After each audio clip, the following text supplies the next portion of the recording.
우리의 뜻이 다 같을 수가 없어요. 그럼 그럴 때 어떻게 하시겠어요? 시드기야처럼 상대방의 뺨을 치면서 내 뜻이 더 맞아 그렇게 얘기하시겠습니까? 아니잖아요. 기도하면서 하나님의 뜻을 구해야 되는 거예요. 여러분, 예수전도단이라는 선교단체가 있어요. 거기서는 매 연말마다 모여서 기도회를 한다고 그래요. 기도회 할 때 리더급이 모여서 기도하는데 거기서 내년도의 방향을 정하는 거예요. 같이 기도하면서 뜻을 정하는데 그 뜻이 같이 나올까요? 다르게 나올까요? 다르게 나와요. 그럼 어떻게 할까요? 모아질 때까지 계속 기도하는 겁니다. 근데 어떻게 모아질까요? 일하시는 분이 저한테 그런 얘기 하더라고요. 같이 기도하다 보면요, 하나씩 내려놓게 하세요. 이런 얘기 하더라고요. 기도를 깊게 하면요, 그 생각을 바꿔가지고 모두가 한 마음으로 모이게 하시는 게 아니에요. 내 뜻은 바뀌지 않아요. 그런데 내 뜻보다 저 사람의 뜻이 더 좋을 수도 있겠다. 그러면서 서로 양보하게 만들더라. 그러다 보니까 시간이 흐르니까 한 가지만 남게 되더라. 여러분, 기독교인들이 한 마음으로 모이는 이유는 내 주장이 더 옳기 때문이 아닙니다. 내려놓을 수 있기 때문이에요. 희생할 수 있기 때문입니다. 그게 우리들의 믿음이에요. 오늘 우리에게 주시는 주의 말씀은 열왕기상 22장 13절에서 18절 그리고 24절에서 28절의 말씀입니다. 미가야를 부르러 간 사신이 일러 이르되 선지자의 말이 하나같이 왕에게 길하게 하니 청하건대 당신의 말도 그들 중 한 사람의 말처럼 길하게 하소서. 미가야가 이르되 여호와께서 살아계심을 두고 맹세하노니 여호와께서 내게 말씀하시는 것 곧 그것을 내가 말하리라 하고 이에 왕에게 이르니 왕이 그에게 이르되 미가야야 우리가 길르한 라못으로 싸우려 가랴 또는 말랴. 그가 왕께 이르되 올라가서 승리를 얻으소서. 여호와께서 그 성읍을 왕의 손에 넘기시리이다. 왕이 그에게 이르되 내가 몇 번이나 내게 맹세하여야 내가 여호와의 이름으로 진실한 것으로만 내게 말하겠느냐. 그가 이르되 내가 보니 온 이스라엘이 목자 없는 양같이 산에 흩어졌는데 여호와의 말씀이 이 무리에게 주인이 없으니 각각 평안히 자기의 집으로 돌아갈 것이니라 하셨나이다. 이스라엘 왕이 여호사밧 왕에게 이르되 저 사람이 내게 대하여 길한 것을 예언하지 아니하고 흉한 것을 예언하겠다고 당신에게 말씀하지 아니하였나이까. 이어서 24절에서 28절의 말씀 읽겠습니다. 그나아나의 아들 시드기야가 가까이 와서 미가의 뺨을 치며 이르되 여호와의 영이 나를 떠나 어디로 가서 내게 말씀하시더냐. 미가야가 이르되 내가 골방에 들어가서 숨는 그날에 보리라. 이스라엘 왕이 이르되 미가야를 잡아 성주 아몬과 왕자 요아스에게로 끌고 돌아가서 말하기를 왕의 말씀이 이놈을 옥에 가두고 내가 평안히 돌아올 때까지 고생의 떡과 고생의 물을 먹이라 하였다 하라. 미가야가 이르되 왕이 참으로 평안히 돌아오시게 될진대 여호와께서 나를 통하여 말씀하지 아니하셨으리다. 또 이르되 너희 백성들아 다 들을지어다 하니라. 아멘. 이 성경을 읽다 보면 이 굉장히 내용이 투쟁적이라고 느껴질 때가 많이 있습니다. 좋은 격언처럼 우리의 마음을 붙잡아주는 말씀도 있습니다. 잠언에 그런 얘기 많잖아요. 어떻게 하면 잘 살 수 있을 것인지 나타내주는 그런 말씀도 있어요. 그런 부분도 있지만 성경의 더 많은 부분은 경고나 심판, 질책이 많은 것 같아요. 믿음 생활 잘하라고 이렇게 얘기하는 부분이 더 많이 있는 것 같아요. 구약을 보면은 이스라엘 백성이 하나님께 혼나는 부분이 거의 다죠. 조금 복받고 나머지는 계속 두들겨 맞는 듯한 그런 느낌이잖아요. 그리고 신약을 봐도요, 다른 복음을 따르는 자들에 대한 경고의 말씀이 굉장히 많아요. 갈라디아서 같은 경우 보면은 바울이 막 화를 내면서 편지 쓴 것 같아요. 저주 내리잖아요. 그 다른 복음을 전하는 자들은 하나님이 저주를 내릴 것이다 막 그렇게 얘기하잖아요. 고린도 전후서도 그런 얘기 너무 많이 있잖아요. 로마서도 있고요. 바른 복음에 대한 얘기가 가득 채우고 있는 것 같아요. 하나님의 사랑을 전하는 내용이 이 성경이라고 말을 하는데 왜 이리 투쟁적으로 더 격한 논조로 글을 썼을까요? 그런 느낌이 왜 들까요? 그것은 성경이 무엇을 강조하고 있는가, 그것을 우리가 봐야 돼요. 무엇을 강조하고 있습니까? 성경은 줄곧 한 가지만을 강조합니다. 믿음을 지켜라. 이것만을 얘기해요. 왜 이런 말씀이 계속 이어지고 있을까요? 이 믿음을 지키는 것이 굉장히 중요하기도 하지만 믿음을 지키고 있지 못해서기도 해요. 고난이 있더라도 믿음으로 승리해야 한다. 그런 논조로 쓰고 있는 게 아니에요.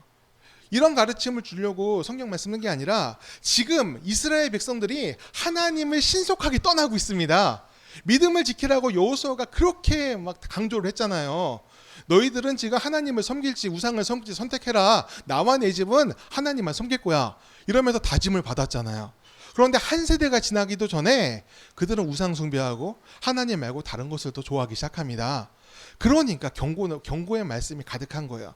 선지자들이 많은 경고와 질책으로 믿음을 지적하고 있는 이유, 지금 떠나고 있기 때문이에요.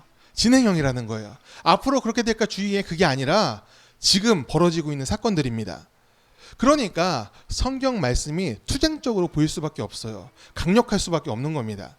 그런데요, 정작 이스라엘 백성들은 자신들이 하나님 안에 있다고 생각해요.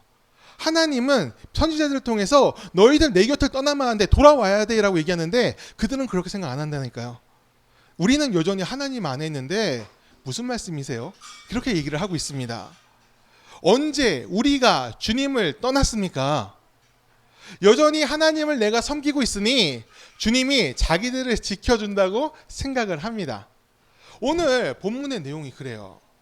북이스라엘의 아합 왕은 아람과의 전쟁을 준비하고 있죠. 그는 전쟁에 나가기 전에 축복 기도를 받으려고 해요. 그래도 신이 축복해 줘야지. 그래가지고 하나님의 선지자들을, 바알의 선지자 부르지 않았습니다. 하나님의 선지자들 다 불러 모읍니다. 그 옆에 누가 있었죠? 여호사밧 왕이 있었어요. 그 사람을 신경 쓴 것 같기도 합니다. 어쨌든 처음은 아닌 것 같아요. 모이라고 하니까 다 모였습니다.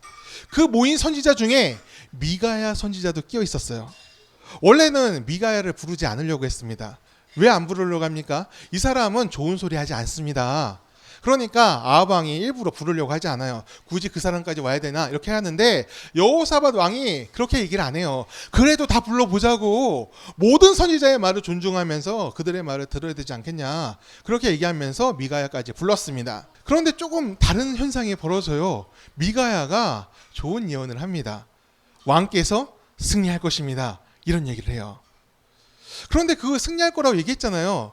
그럼 아합 왕의 반응이 어때야 되나요? 오, 웬일이야 그러면서 미가야를 칭찬한다든지 자기가 듣고 싶은 말 들었으니까 기뻐해야 되잖아요. 근데 아합 왕이 그러지 않습니다. 예언을 좋게 했다고 타박을 합니다. 좋은 예언을 해도 난리예요. 이거 웃기는 일이죠. 자기가 원하는 대로 얘기해 줬는데 그래도 뭐라고 하는 거예요. 그리고 이렇게 얘기합니다. 아합 왕이 미가야한테 이렇게 얘기해요. 너는 진실을 말하라 그래요. 이게 참 이상한 일이에요. 그래서 미가야가 어떻게 합니까? 사실대로 예언을 했어요. 왕은 전쟁에서 죽을 것이고 당신의 군대는 흩어질 것입니다. 이렇게 예언했어요. 진실을 얘기하라니까 진실을 얘기했지. 그러니까 어떻게 됩니까? 이번에 화를 냅니다. 이거 뭐 어쩌라는 거예요. 불같이 화를 내면서 날뜁니다. 그리고 미가야를 잡아 가두라고 선언을 해버리죠. 모두가 아합 왕의 승리를 예언하고 그의 업적을 찬양할 때 미가야는 홀로 패배를 예언합니다. 왜 그랬을까요? 아합 왕이 너무너무 싫어서 좋은 얘기하기 싫었을까? 아니요. 아합 왕이 패역했기 때문이죠. 아합 왕과 하나님이 같이 하지 않기 때문입니다. 하나님이 그를 버리셨다, 그것을 선언한 거예요. 권력자 앞에서 그를 비판하는 말을 하는 것은 굉장히 어렵습니다. 전제왕권 시기잖아요. 이때는 지금보다 더하죠. 지금도 사실 어렵잖아요. 대통령이 얘기했을 때, 뭔가를 얘기했을 때 막 화를 낸다 그러면 그 얘기 쉽게 하겠습니까? 좋은 얘기로 좋은 마음으로 했는데 거절당하면 상처받습니다. 화를 내고 징계를 내린다 그러면은 더더욱 하기 힘들죠. 근데 이때는 왕권이 강한 시기잖아요. 잘못 말하면 어떻게 돼요? 죽어요. 그런 시기예요. 목숨을 걸고 하는 간언입니다. 왜 그래야 합니까? 그게 진실이니까. 하나님이 그것을 전하라고 하셨으니까 미가야가 목숨을 걸고 예언을 한 겁니다. 하나님이 넣어주시는 말씀을 전하는 것이 선지자의 사명이에요. 하지만 이 미가야의 말은요, 망하라고 하는 건 아닙니다. 그렇죠? 망하라고 하는 건 아니에요. 피하라고 전하는 겁니다. 왕이 패배할 것이고 왕의 군대는 흩어질 거예요. 이 말은 뭐예요? 왕이요, 죽지 말고 왕의 군대를 지키십시오 하는 거예요. 어떻게 지킵니까? 회개해서 하나님께 돌아오라는 경고입니다. 지금껏 왕이 하나님을 잘 섬기지 않지 않았습니까? 그렇다면 하나님을 마음의 중심에 모시고 그를 위한 삶을 사십시오. 그 얘기를 하고 있는 거예요. 그런데요, 문제가 좀 있어요. 미가야만 심판을 예언했다는 거예요. 모두가 다 길한 예언을 했어요. 전쟁에서 승리할 거라고. 그런데 미가야만 심판을 예언했어요. 그러니까 어떻게 돼요? 다른 선지자들이 가만히 있지 않는 겁니다. 여러분, 미가의 예언과 다른 선지자의 예언, 왜 그런 차이가 만들어졌을까요? 우리 말씀 같이 볼 거예요. 24절 말씀 같이 보겠습니다. 그나 아나의 아들 시드기야가 가까이 와서 미가의 뺨을 치며 이르되 여호와의 영이 나를 떠나 어디로 가서 내게 말씀하시더냐. 아멘. 우리가 방금 읽은 24절의 말씀에서 우리는 두 가지를 눈여겨봐야 됩니다. 하나는 시드기야가 미가의 뺨을 쳤어요. 그리고 또 하나는 그가 이렇게 얘기를 해요. 여호와의 영이 나를 떠나 너한테 갔느냐. 그렇게 얘기를 하는 거예요. 여러분, 뺨을 쳤다는 건 무슨 뜻일까요? 교만이 넘치는 거예요. 절대적으로 자기가 우위에 있다고 생각하는 겁니다. 나는 군림하고 너는 지배를 받는다. 그러니까 그를 존중하지 않고 뺨까지 칠 수 있는 겁니다. 뜻은 다를 수 있어요. 그렇죠? 의견이 다를 수 있잖아요. 그럼 어떻게 해야 됩니까? 상식적으로 서로 존중함이 있다면 대화하면서 뭐가 다른지 물어보고 같이 기도함으로 주의 뜻을 구해 나가면 됩니다. 이것이 하나님께서 동역자들과 함께하는 믿음 생활의 방법이에요. 하지만 우위 관계에 있을 때, 권력 관계에 있을 때는 그것이 용납되지 않습니다. 저항이라 생각하는 거예요. 찍어 눌러야 된다 생각합니다. 나의 뜻이 더 옳음으로 너는 틀렸다라고 얘기하는 거예요. 이 뺨을 치는 것은 그런 의미가 있습니다. 너는 하나님의 뜻을 말할 수 없다. 왜냐하면 그의 뜻이 나에게 있기 때문이다. 그 얘기를 하고 있는 거예요. 시드기야는 폭력을 쓰임과 동시에 하나님의 영이 나에게만 있다고 선언을 했어요. 나에게만이라고 했어요. 너한테는 없다는 거예요. 이 은혜의 독점을 말하고 있어요. 시드기야가. 어떻게 하나님의 은혜를 독점합니까? 독점할 수 있습니까? 나만 은혜 받고 당신들은 나를 통해서만 은혜를 받아야 됩니다. 내가 흘려보낼 거예요. 이런 말이 맞습니까? 틀렸어요. 성령님은 누구에나 계시고 각자에게 허락된 은혜가 있습니다. 축복의 통로로 사람을 쓰신다면은 그 사람이 받은 은혜만 흘려보내는 것이 아니라 하나님이 모두에게 계획하신 그 뜻을 흘려보내게 됩니다.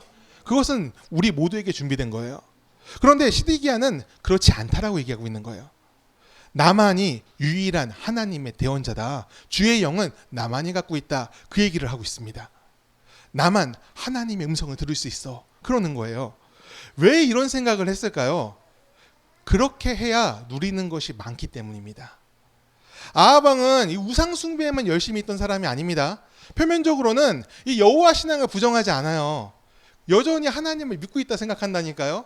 아합 왕이 그 나봇의 포도원을 뺐을 때 누구의 이름을 뺏었는지 아십니까?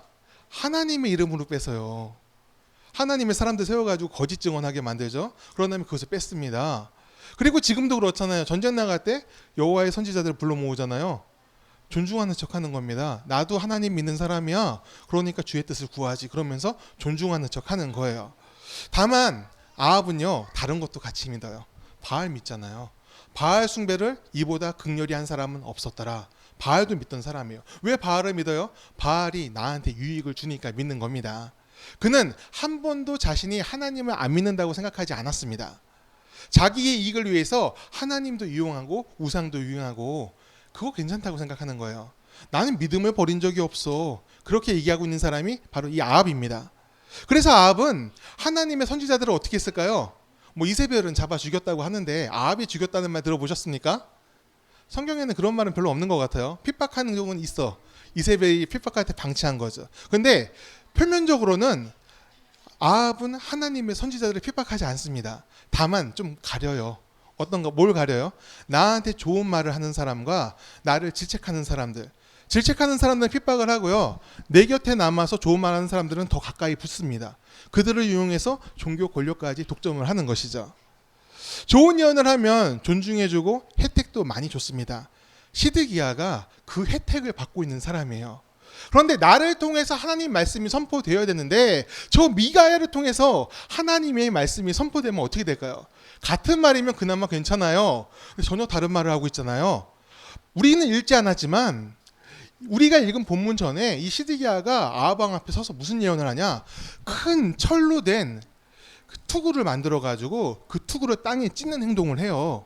그러면서 이렇게 얘기합니다. 이 철투구가, 이 강력한 철투구가 이 땅을 파헤치는 것처럼 당신의 군대가 아람을 무찌를 것입니다. 그 예언을 한 직후라는 거예요. 그러니까 미가야를 가만둘 수 없는 겁니다. 그의 뺨을 치면서 이 거짓 선지자야 이렇게 얘기하고 있는 거예요. 우리는 누가 거짓인지 알잖아요. 당연히 시드기야가 거짓이고 참 선지자는 미가야겠죠. 그런데 이 시대의 사람들 그렇게 보지 않는다는 겁니다. 미가야가 거짓 선지자고 그리고 시드기야가 권위를 가진 하나님의 사람이라 생각을 하는 거예요. 그러니까 모두가 다 시드기야 편에 씁니다. 미가야를 아무도 도와주지 않아요. 모든 선지자들이 전부 다 시드기야 편에 섰습니다. 여러분, 이러한 일은 사실 오늘날에도 벌어질 수가 있어요. 쓰면 뱉고 달면 삼키는 것이 사람의 심성이죠. 하지만 좋은 약은 씁니까 답니까? 예, 저희 조카들이 다니는 그 약국 가면은 그 단약을 준대. 애들이 약을 너무 잘 먹는데 제가 보니까 안 나. 잘 안 나. 되게 오랫동안 다녀 병원을. 예, 저는 이제 그 뭐 제 편견일 수도 있지만 쓴 약이 좋은 것 같아요. 근데 말씀도 그래요. 말씀을 읽으면은 은혜를 받을 때 많죠. 그죠? 근데 그것이 이제 뱃속에 들어가서 소화가 되다 보면은 쓰게 됩니다. 왜 써요? 말씀 때문에 내 안의 죄악들이 하나하나 깨달아지기 때문에 그렇죠. 하지만 그 과정을 넘어가면은 하나님의 기쁨이 있습니다. 주의 사람을 서는 영광이 있습니다. 그래서 우리가 우리 자신을 쳐서 하나님께 복종시키는 훈련을 하는 것이죠. 어려워도 그 길을 가는 거예요. 하나님께 맞추는 삶을 우리가 살아야 돼요. 나 자신에 맞추는 거는 사실 아합처럼 되는 겁니다. 내가 듣기 좋은 말만 듣고 내가 싫은 말은 밀어내버리는 것, 그것은 우리가 아합처럼 망하는 길로 가는 지름길이에요. 우리는 우리의 삶을 하나님께 맞출 필요가 있습니다. 그가 공의를 나타내시고 그가 긍휼을 품게 하십니다. 우리가 마땅히 가야 할 길을 알려주시는 분, 하나님께서 우리의 마음의 중심에 계셔야 될 줄 믿습니다. 아합 왕도 그렇고 이후의 왕들도 그렇고 북이스라엘은 멸망하는 그날까지 자신들이 하나님을 믿는다고 생각을 했습니다. 왜냐하면 성전이 있었으니까. 또 제사도 계속 드리고 있었습니다. 또 전쟁 나갈 때 선지자 모아서 계속 물어봤으니까 하나님을 의지한다고 착각을 했습니다. 하지만 그들이 하나님을 떠난 지는 굉장히 오래되었고 그 심판은 그들이 나라를 잃잖아요. 아수르로부터. 그 심판은 그 오래 묵은 죄에 대한 대가였어요. 왜 그렇게 됐는지 우리가 잊지 않아야 됩니다. 죄 가운데 살면서 그것을 못 느끼기 때문에 그렇습니다. 내가 죄인인 줄 안다면 그 죄로부터 돌이키려고 노력을 하겠죠. 하지만 내가 죄 가운데 있는 줄 모른다면 그게 가장 좋은 길로 착각을 합니다. 계속 그 길을 가는 거예요. 하나님 믿어야죠. 하지만 내 마음에 맞는 말씀만 주셨으면 좋겠습니다. 말은 이렇게 안 하겠지만 그 삶에서 그렇게 행동하고 있는 것입니다. 오늘날의 시대에도 우리가 그렇게 살고 있지 않은가, 그것을 우리가 깨어 분별해야 될 줄 믿습니다. 우리도 하나님을 믿는다고 말하며 또 그 뜻을 따른다고 말하지만 정말 내가 하나님의 뜻을 따르고 있는지, 하나님이 우리의 왕 되시는 그 삶을, 인도되시는 그 삶을 살고 있는지 되돌아볼 수 있어야 돼요. 여전히 하나님께서는 믿음을 지켜라, 회복하라, 이런 메시지를 오늘날도 주고 계시죠. 그것은 우리가 믿음을 떠날까 봐 염려하는 것이 아니라 오늘 우리가 믿음을 떠나고 있기 때문일 수도 있다는 거예요. 여러분, 우리는 하나님 안에서 살고 있습니까?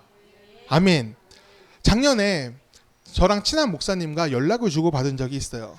1년에 한두 번 정도 연락 주고받는, 이제 사실 그렇잖아요. 옆에 다 붙어 있으면은 자주 보는데 멀리 떨어져 있으니까 그냥 드문드문 연락을 합니다. 근데 이제 한번 전화하면 길게 연락을 해요. 이분이 부교육자로 일하고 계세요. 근데 근처에, 그 교회 근처에 아파트 단지가 새로 많이 생겼대요. 그래가지고 자신의 교회에 요즘 오는 교인들이 꽤 있다, 그런 얘기를 하더라고요. 그런데 이 새로운 아파트 단지다 보니까 젊은 사람들이 꽤 있나 봐요. 아이들을 데리고 그렇게 온대요. 근데 와가지고 그렇게 교회 시설을 둘러보고 간대요. 한 10가정이 오면 한 4가정 정도 등록한다고 이런 얘기를 하더라고요. 그 사람들 6가정은 안 왔잖아요. 다음 주에 어디 갔을까요? 그 사람들 다른 데 가서 또 둘러보고 있는 거예요. 교회수를 둘러보면서 이제 예배, 내부가 깨끗한지, 또 예배를 어떻게 드리는지, 어린이 예배 특히 자주 본대요. 어떻게 드리고 있는지 확인하고 또 어떤 교육자가 담당하고 있는지까지 체크를 한다고. 여러분, 이거 나쁜 거 아닙니다. 좋은 거예요. 왜냐하면 자녀의 신앙에 관심이 있다는 거니까. 신앙에 관심 없는 것보다 훨씬 낫지. 그런데요, 이 목사님이 이런 말씀을 하세요. 그걸 뭐 나쁘게 보고 싶진 않은데 이런 생각이 들어요, 목사님. 그게 본질은 아니잖아요. 그런데 사람들의 시선이 자꾸 그런 쪽으로 흘러가는 것 같아요. 교회를 서비스 받으려고 오는 것 같아요. 이런 얘기를 합니다. 헌신의 자리가 아니라 뭔가 얻어낼 수 있는 자리 찾는다. 그런 얘기를 합니다. 매년 발행하는 목회 트렌드라는 책이 있어요. 몇 해 전에 그 책 내용 중에 이런 글귀를 읽은 적이 있어요. 우리는 신앙을 소비하는 시대를 살고 있습니다. 그 책의 저자가 그 서문에 그걸 써놨어요. 이 자본주의 경제체제에서 제일 중요한 것은 사람들이 지갑을 열어서 돈을 쓸 수 있게끔 상품을 준비하는 겁니다. 그래야지 사람들이 모일 테니까 좋은 상품을 내놔야지 유행을 탈 수가 있어요. 사람들은 자신의 만족과 욕구를 위해 그 상품을 소비하죠. 이것이 이제 경제 활동이 되는 거예요. 그런데 교회도 그렇게 흘러가는 것 같다. 이렇게 얘기하는 거예요. 내가 좋아하는 것, 내가 원하는 것을 위해서 좋은 서비스를 해줄 교회를 찾고 있다. 그렇게 얘기를 합니다. 이 나타나는 현상을 보면 그 말이 틀린 말은 아닌 것 같아요. 내려놓음과 헌신, 희생은 거북해 하는데 이익, 재미, 안락함은 더 가깝게 느껴집니다. 교회에서조차 그것이 가까이 온 것 같아요. 여러분, 신앙은요, 교육하는 것이 아니라 전수하는 거죠. 전수하는 거예요. 어린 아이들한테만 해당하는 것이 아닙니다. 누군가에게 예수를 전하고 싶다면 예수를 나타내는 삶을 살며 그 은혜를 흘려보낼 수 있어야 됩니다. 은혜에 감동된 사람이 예수를 만납니다. 그리고 변화를 이루는 삶으로 나아갈 수 있어요. 변화가 없으면 아무것도 아닌 거예요. 성경 말씀을 달달 외우게 할 수 있어요. 저희 아들도 외우게 할 수 있습니다. 어느 수련회 가니까 초등학교 4학년 5학년짜리 남자의 여자의 자매예요. 남매가 나와서 잠언을 통째로 외워요. 깜짝 놀랐어. 잠언 1편부터 30 몇 편까지 있죠. 그거를 통째로 외우더라고. 깜짝 놀랐습니다. 그리고 제가 전에 부목했던 교회는 데살로니가 전서를 통째로 외우는 어린아이가 있었어요. 저도 한번 해볼까요? 외우게 할 수 있다니까요. 당근을 주고요, 채찍을 주고요. 그러면은 다 됩니다. 제가 군교에 있을 때요, 군대 생활할 때, 제가 23년 전에 군 생활했는데, 군대에 있을 때, 유병소 근무를 서요. 짬밥이 안 되면은 맨 앞에 서야 되는데, 차량들이 막 오잖아요. 그 차량, 부대 간부 차량을 전부 다 알고 있어야 됐어요. 차종과 번호를 외워야 됩니다. 번호가 한 20개, 30개 돼요. 얼마나 걸릴까요? 그거 외우는데. 엄청 걸려야 되는데, 저는 반나절도 안 걸렸어요. 제 머리가 너무 똑똑해서가 아니라요, 무섭게 갈구면 됩니다. 진짜로 무섭게 갈구면 됩니다. 괴롭히면 돼요. 안 외워질 것 같죠? 다 돼요. 말씀도 외우게 할 수 있다니까요. 괴롭히면 된다니까요. 당근 주고 채찍 주고 그러면서 그렇게 주입할 수 있어요. 달달 외울 수 있어요. 물론 괴롭히지는 않겠죠. 여러 가지 동교부하면서 할 수 있겠죠. 하지만 그것이 그 아이의 삶을 변화시킬 수는 없을 수도 있어요. 말씀은 외우는 게 중요하죠. 하지만 외우는 것이 끝은 아닙니다. 말씀이 능력이 되어 그 삶에 역사해야 돼요. 어느 교회의 여자 권사님이 자기 자녀한테 성경 필사를 그렇게 시켰대요. 미션 주는 거예요. 이거 하면은 뭐 해주고, 또 이걸 못하면 또 이걸 해야 되고, 그 과제가 성경 필사였던 거예요. 그 애가 어릴 때부터 성경에 대해서 빠삭합니다. 쓰면 외워지기도 하고 그러니까 빠삭해요. 내용도 다 알아요. 근데 애가 중학교를 갔어요. 사춘기에 접어드니까 여자아이였는데 여자아이가 엄마한테 이런 소리를 하더래요. 엄마는 말씀을 그렇게 중요하다 하면서 왜 말씀대로 살지 않아? 그러더라고요. 이것이 우리를 바라보는, 교회를 바라보는 세상의 시선일 수도 있어요. 우리는 계속 하나님의 말씀대로 가야 됩니다. 계속 얘기하고 있잖아요. 그런데 세상은 너희는 왜 예수를 말하면서 말씀이 중요하다 그러면서 예수를 닮지 않고 말씀대로 살지 않냐? 그렇게 얘기할 수 있다고요. 오늘날 우리나라의 현실일 수도 있습니다.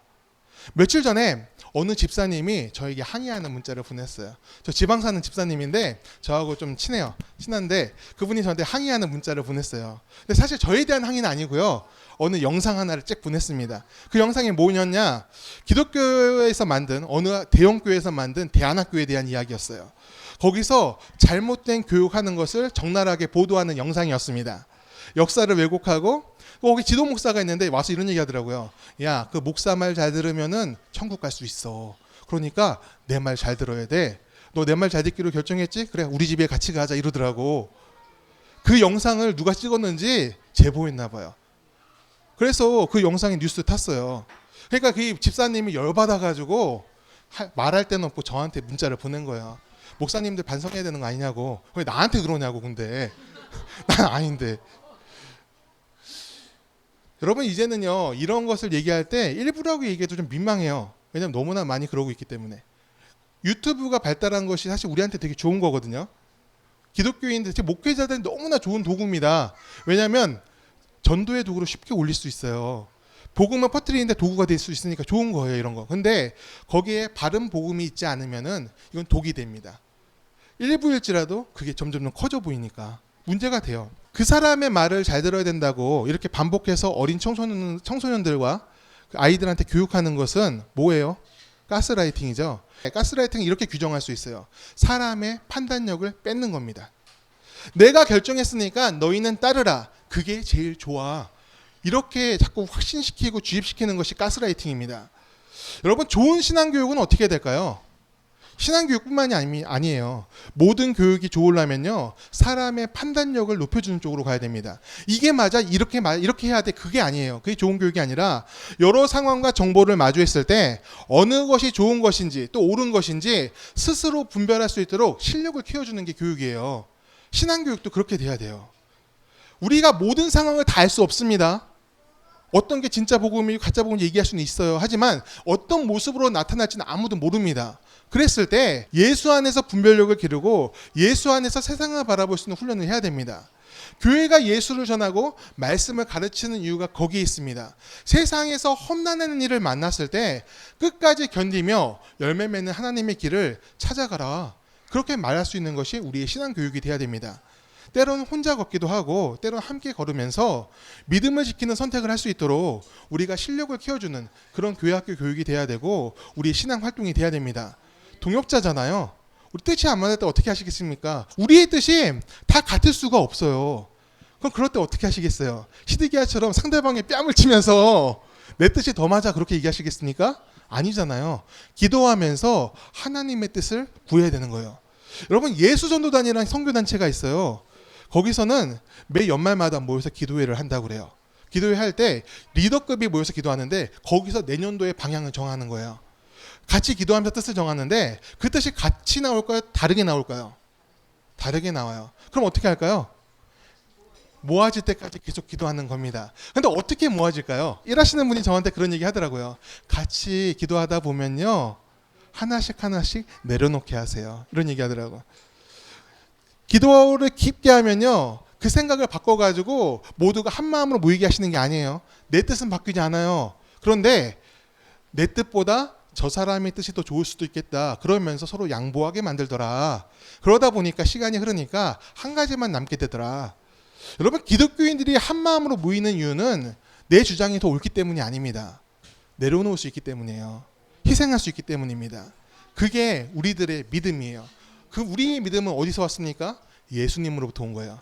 그게 바로 우리가 전해야 되는 예수예요. 여러분 우리의 신앙이 예수천당 불신적으로 다 설명되면 안 됩니다. 예수님을 바라야 돼요.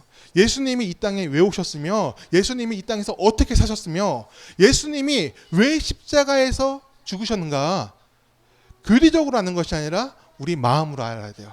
그래야지 우리의 믿음이 다른 사람의 영혼을 감동시킬 수가 있습니다. 예수를 말해야 됩니다. 저는 우리 아이를 위해 기도할 때 잊지 않고 하는 기도가 있습니다. 공고한 순간에 주님을 기억하게 해주세요. 이 기도를 합니다. 자녀가 공고해지길 원하는 부모가 있을까요? 없을까요? 없습니다. 하지만 누구나 공고한 순간, 고난의 순간은 옵니다. 내가 원하지 않아도 오는 순간이에요. 항상 좋은 여름일 수는 없어요. 겨울도 와요. 인생이 그렇잖아요. 그런 순간에 하나님을 바라보면서 이 아이가 기도를 했으면 좋겠어요. 그 기도함이 무엇입니까? 단지 어려움을 해결해 주세요. 이게 아니에요. 쓴소리도 귀담아 듣는 겸손이 이 아이에게 있었으면 좋겠습니다. 많은 사람들이 해결사 예수를 원합니다. 하지만 우리는 동반자 예수를 찾아야 돼요. 그가 가신 십자가의 길에 내가 동행하며 나의 십자가를 감당하며 인생의 길을 끝까지 걷는 믿음이어야 합니다. 아합은 나쁜 소리를 하는, 본인이 볼 때 나쁜 소리라는 미가야를 어떻게 합니까? 잡아 가뒀습니다. 그리고 좋은 소리를 하는 선지자들만 믿고 전쟁터에 나갔습니다. 우리는 그 결과가 어떻게 됐는지 다 알고 있어요. 아합은 죽고 그 군대는 미가의 말처럼 흩어져 버렸습니다. 이것은 피할 수 있는 종말이에요. 그가 말씀 앞에서 좀 더 겸손했다면 가능했습니다. 내가 듣기 좋은 말이 아니라 하나님이 내 중심에 계시다. 그것을 놓치지 않았다면 우리가 기억하는 아합과는 다른 아합을 우리가 볼 수 있었을 수도 있어요. 오늘날은 이 과학을 맹신하면서도 미신을 믿는 시대이기도 해요. 그렇죠. 점집에는 사람이 넘쳐납니다. 오늘의 운세를 보면은 좋은 길 나오잖아요. 그것을 보면은 그게 뭐라고 뛰듯이 기뻐하는 사람들이 있습니다. 심지어는 나라의 권력을 잡은 사람들도 무당들 말 믿어요. 이게 말도 안 돼요. 왜 이런 일이 벌어질까요? 신에 대한 기대감이 있어서가 아닙니다. 내가 신을 잘 믿어서 그런 게 아니라는 거예요. 그저 내가 잘 됐으면 좋겠다. 그 생각 때문에 이것저것 다 잡아보는 겁니다. 자신을 위해 이 종교를 소비를 하고 있는 거예요. 사실 이것은 오래전부터 있던 일입니다. 새로운 게 아니에요. 아합도 종교를 소비하고 있습니다. 누구를 위해서? 나 자신을 위해서. 자신의 유익을 위해서 바알도 믿고 여호와도 믿고 선지자들을 이용해서 전쟁도 하고 뭐 그런 것이죠. 아합이 모이라고 한 그 자리에 할 말 정해져 있었습니다. 무슨 하나님의 뜻을 듣기 위해서 모인 자리가 아니에요. 한 가지 말만 하라고 했어요. 뭐예요? 왕이 승리할 것입니다. 그 말이 정답이었어요. 그 말 하라고 모이게 한 것입니다. 하지만 그 가운데 진실을 말하는 사람은 딱 한 명, 미가야만 그랬습니다. 미가야가 진실을 왜 말했을까요? 하나님의 뜻이니까? 맞아요. 맞지만 더 큰 이유가 여기 있어요. 잠언 23장 13절 말씀 같이 읽겠습니다. 함께 있습니다. 충성된 사자는 그를 보낸 이에게 마치 추수하는 날의 얼음 냉수 같아서 능히 그 주인의 마음을 시원하게 하느니라.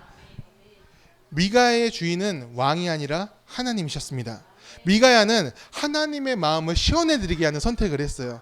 그 선택 때문에 자기가 감옥에 갇히죠. 왕으로부터 모욕을 받고 또 시드기야한테 뺨을 맞았습니다. 그럴지라도 하나님의 마음을 시원하는 것이 나의 사명인 것을 잊지 않았습니다. 하나님께 자신의 삶의 방향을 맞춘 것이죠. 이게 그리스도인의 삶이에요. 이것은 종교적인 삶을 살라는 것이 아닙니다. 마땅히 지켜야 하는 의를 따라 살고 마땅히 나타내야 하는 은혜를 우리가 잊지 말자는 거예요. 우리는 예수 믿는다는 거 그게 뭔지 한번 생각해 볼 필요가 있어요. 그냥 교회 다니는 것이 전부가 되면 안 되죠. 그게 그리스도인의 전부야? 아니잖아요. 예수가 무엇을 말씀하셨고 어떤 삶을 사셨으며 그 가운데 있는 하나님의 사랑이 우리 삶에서 나타나야 됩니다. 오늘날 우리 사회는 혐오가 만연해 있어요. 경쟁, 질시, 미워함, 또 거짓을 사용해서라도 상대를 이겨야 한다는 그릇된 생각들, 우리는 TV만 틀면 그런 얘기들을 상당히 많이 볼 수 있죠. 이런 시기에 이 미가야처럼 사는 것은 굉장히 어렵습니다. 하지만 미가야처럼 산다면은 그게 더 돋보이기도 해요. 하나님의 사람으로 오늘을 우리가 그렇게 살았으면 좋겠어요. 세상의 지혜가 아니라 하나님의 지혜가 우리에게 있기를 바랍니다. 세상의 여러 일을 마주할 때 하나님의 마음으로 분별하는 지혜가 우리 모두에게 있기를 축원합니다.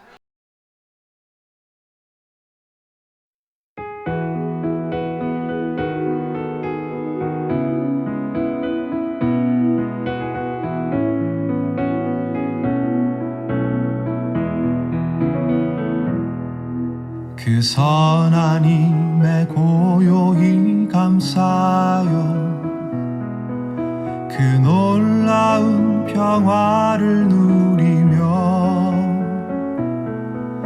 나 그대들과 함께 걸어가네. 나 그대들과 아내를 여네. 지나간 어물 어둠의 날들이 무겁게 내 영혼 짓눌러도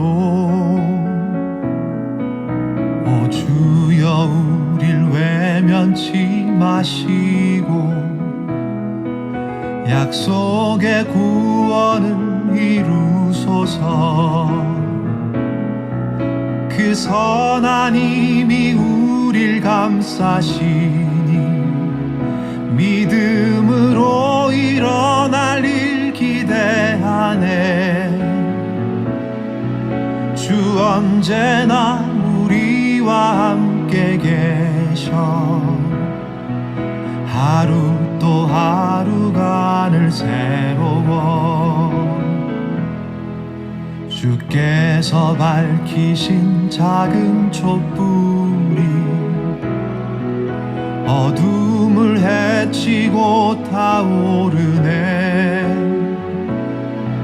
그 빛에 우리 모두 하나 되어 온 누리에 비추게 하소서.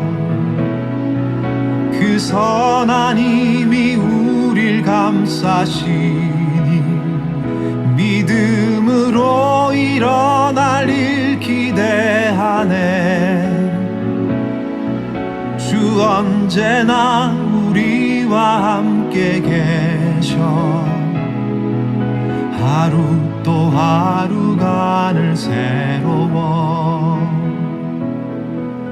이 고요함이 깊이 번져갈 때 저 가슴 벅찬 노래 들리네. 다시 하나가 되게 이끄소서.